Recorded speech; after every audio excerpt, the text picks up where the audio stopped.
A very good day. You are listening to Change Radio News. Today is Friday, the 11th of July 2025. The news read by Olive Rujizo. And here are the headlines. Matuke tells new chief, support Mnangagwa or lose your seat. Mahere wins record 100,000 US dollars damages in defamation case. And public outcry as members of parliament focus on social gossip over critical issues.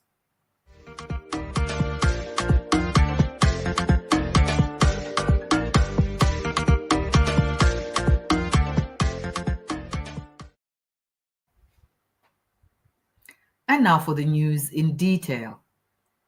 The State Security Minister and ZANU-PF Senator Lovemore Matuke has sparked outrage after warning newly installed Chief Nyamandi of Gutu that his position depends on loyalty to President Mnangagwa and the ruling party.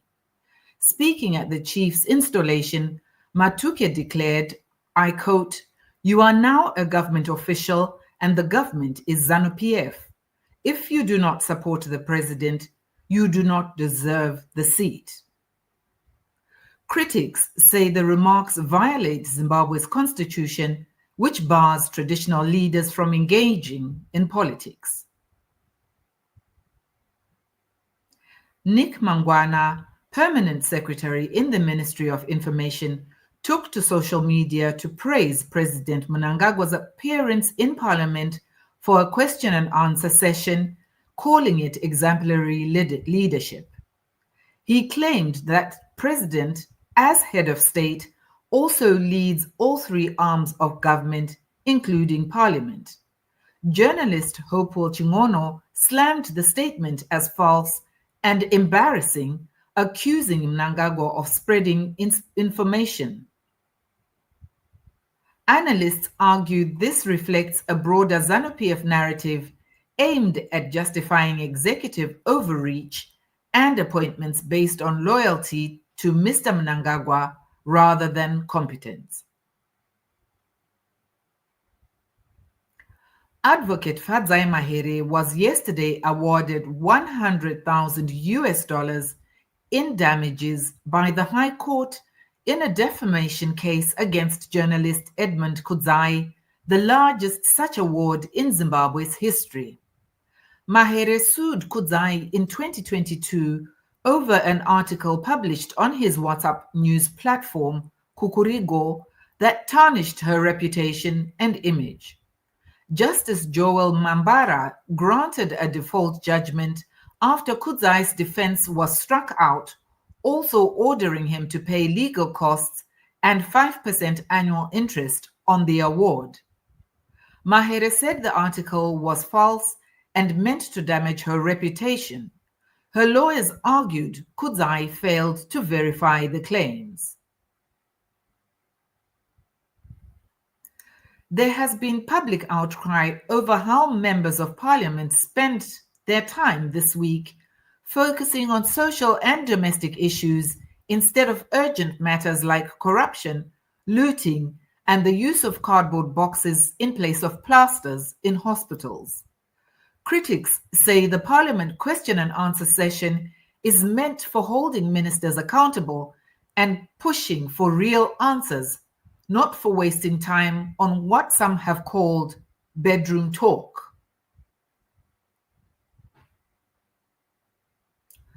Today, the 11th of July 2025, marks African Anti-Corruption Day, but in Zimbabwe, many see a stark contrast between the day's ideals and reality. While the theme, promoting human dignity in the fight against corruption, resonates, it also highlights the irony corruption continues to cripple essential services like healthcare, education, and water access, while deepening poverty and eroding trust in institutions. This year's national event is being held in Gwanda, a mineral-rich area plagued by underdevelopment and illegal gold dealings, further exposing the gap between official rhetoric and lived experience. Civil society is calling for real action, arrests, prosecutions, asset recovery, and above all, political will. Without that, they warn, the promise of dignity will remain hollow.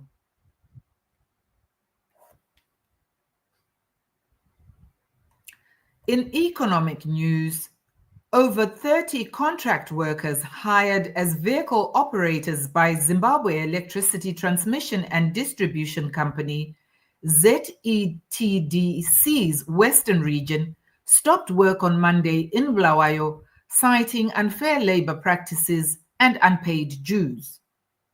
The workers, who are responsible for maintaining their own vehicles under contracts paying $109 per day, demanded a meeting with General Manager Shepard Dadi.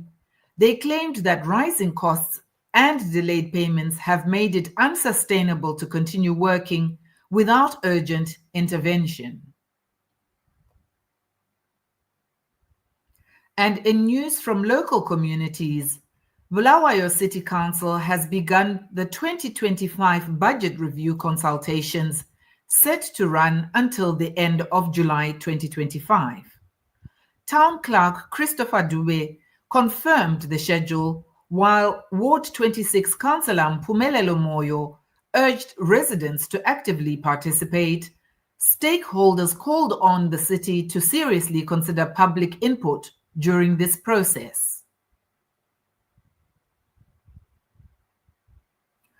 On Thursday, the Borrowdale Residents and Ratepayers Association reiterated their complaint over noise pollution from an unapproved nightclub operating at ZANU-PF offices on Campbell Road in Harare.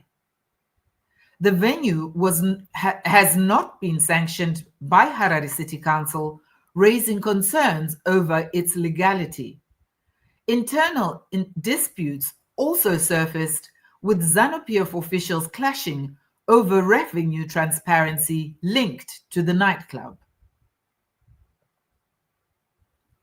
A Harare man collapsed on July 10 after losing $724 on a sports betting game called Aviator, also popularly known as Chindege. Fellow gamblers called an ambulance as he fainted on the spot. On social media, Zimbabweans warned against get-rich-quick schemes, noting that many borrow money to fund such bets. Commentators added that for some, the real trouble begins after the loss, when they have to face those they owe money back at home.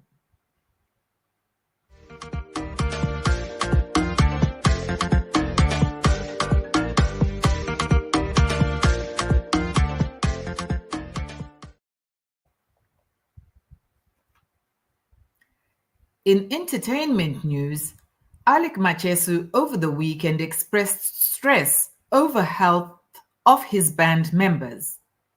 This comes at a time when his dancer Selemani Majusi Mpochi, popularly known as Majus, is believed to be on sick leave. He is the fifth after Lucky Mumiriki, Ponda Ponda, Elton Moropa, and Tafi Nyamunda. Machesu says he is doing his best to support their covering them. Machesu says he is doing his best to support them, covering rent, food, and medical needs, and called for solidarity in the music industry. Additionally, veteran drummist Sam Chimumachinyi died on July 5 in the United Kingdom. Arrangements for his repatriation to Zimbabwe are in progress and may take up to 2 to 3 weeks. Sam was also a drummer for Two Open, Chiwoniso, Willom, and Dino, and Busi Ngube. Change Radio wishes him,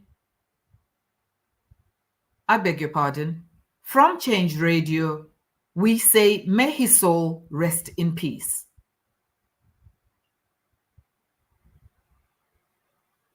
In international news, over the past year, 115 people have been killed in Kenya's protests, according to the National Rights Commission.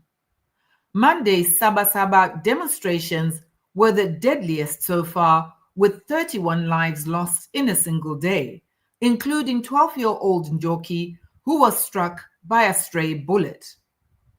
Local, regional, and international rights organizations have called for the government to respect human rights. Mali's transitional president and junta leader, General Assimi Goïta, has signed a new bill granting himself a 5-year extension in power.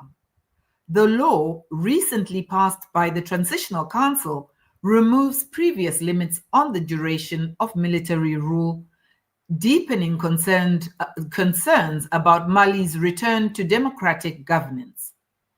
Critics warn the move entrenches authoritarianism as elections continue to be postponed following the 2021 coup that brought Goïta to power. Senegal's navy intercepted 201 West African migrants attempting to cross the Atlantic en route to Europe this week. The group, including women and children, was found aboard an overcrowded wooden vessel off the coast. Authorities say the migrants were headed for Spain's Canary Islands as a dangerous route that has been seen as a surge in traffic. The incident underscores the growing desperation driven by poverty, unemployment, and political instability in the region.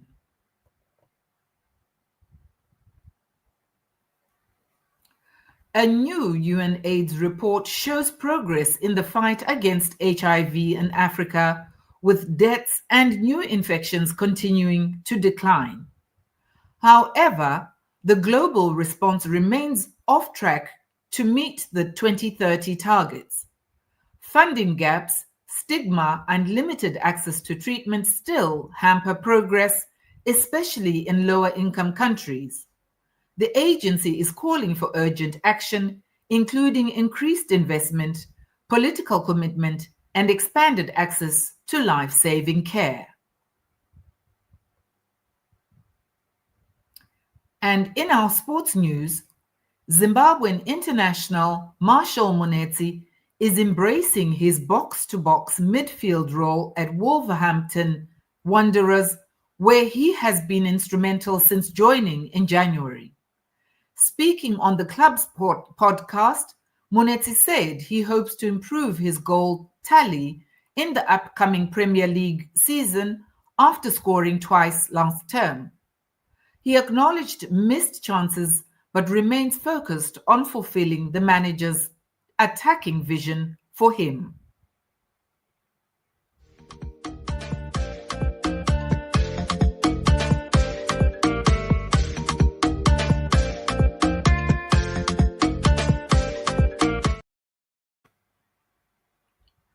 To end the news bulletin, here are the headlines once again. Matuke tells new chief, support Mnangagwa or lose your seat. Mahere wins record $100,000 damages in defamation case. And public outcry as members of parliament focus on social gossip over critical issues. This concludes our bulletin for today. Thank you for listening. From myself, Olive, and the entire team at Change Radio, have a blessed weekend.